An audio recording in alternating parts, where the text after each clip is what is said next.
Hi Stampers! We're going to make this adorable, super cute bookmarker I found on Mary Jo's blog site. She made this and I'm going to show you how to make that today. But you can click up on top in my blog post to go visit Mary Jo. This bookmarker is fabulous. You all are going to love it. Alright, first you're going to use I'm using certainly celery, and you're going to cut that at 1.5 inches wide by however long you want your bookmarker to be. Okay, so then you're going to go ahead and stamp your image. I'm using the flower from the So Many Scallops from the Celebration set, and I'm using Regal Rose ink. So I'm just stamping up my ink on my stamp. I'm going to stamp my image, and then I'm going to use my scallop punch, and I'm going to punch this flower out, and it matches up perfectly.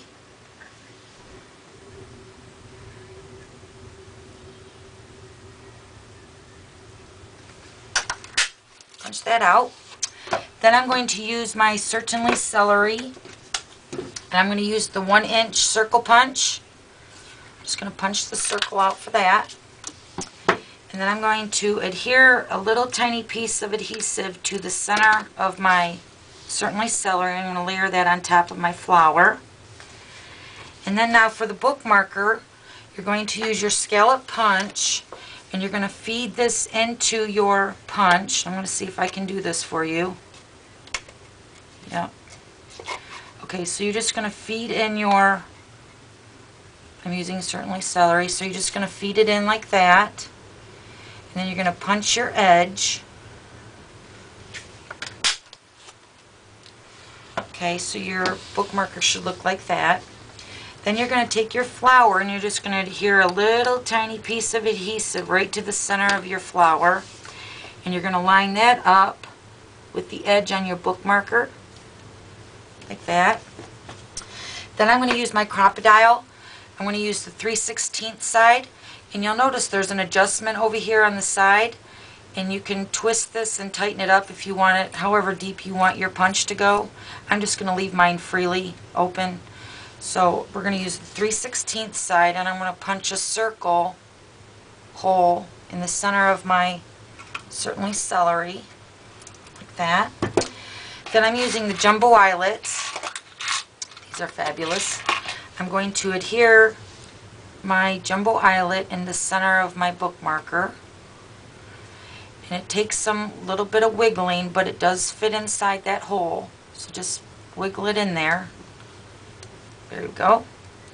Okay, so now I'm going to take my Crocodile again. I'm going to use the stem part. And if you notice, you can adjust these setting tools here. And I'm using the side A for the stem. And I'm using 4 for the setting part over here on this side. So A and 4.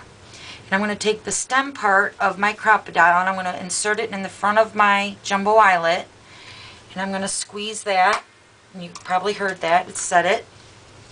Okay, so then I'm going to take my rhinestone brads. These are beautiful.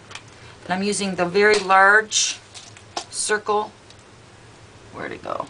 Circle. These are from the Fire Circles rhinestone brads.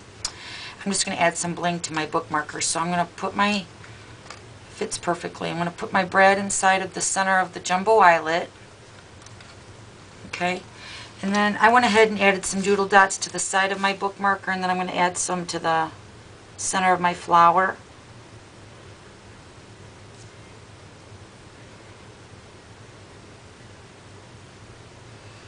This makes it look cuter. Okay. And I'm going to add some dazzling diamonds. My glue pen.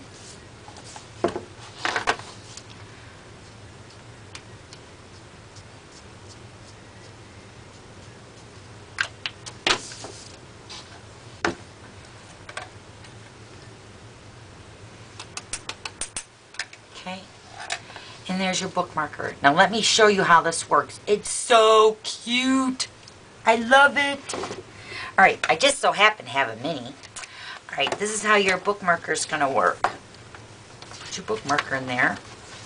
And then this is going to slide over top of your page. Isn't that adorable? Oh my goodness, I love it. Okay, let's do it the right way here. So you see the front of it. Slide your bookmarker over the page. There you go. Thanks for stopping by, and thank you so much, Mary Jo. We love this idea. Thank you. Bye.